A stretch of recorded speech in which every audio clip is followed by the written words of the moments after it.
Florida's population boom is putting a strain on water supplies, and it is forcing local leaders to look for some new solutions.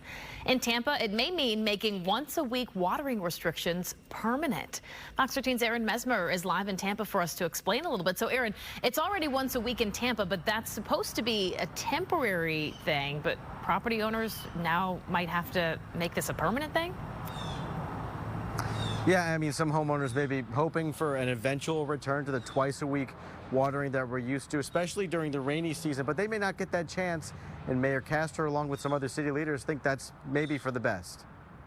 Before he turned his front yard into what he considers a work of art. It started off as a lot of weeds and sort of overgrown. Ryan Hebert struggled to keep his grass alive. So instead of using more water, he ditched the grass for some Florida-ready plants. I'm very much into texture and making things look aesthetic without having to do a whole lot of work. And Ryan considers his yard ready for the city of Tampa's proposal to permanently restrict watering to 1 day a week. Water is our most precious resource. The city began limiting water use in December at the height of a regional drought.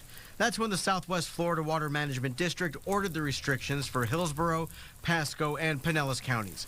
Since then, city residents have saved more than 1 billion gallons, according to Tampa's water director. That resonates not only in the pocketbooks of our customers, but our capital improvement program. But despite some rainfall this month, some of the region's rivers, lakes, and reservoirs have not fully recovered to normal levels. Mayor Castor says making 1 day a week watering rules permanent in Tampa will help. She says the city has to prepare for future droughts and an exploding population that's nearly doubled in the last 2 decades.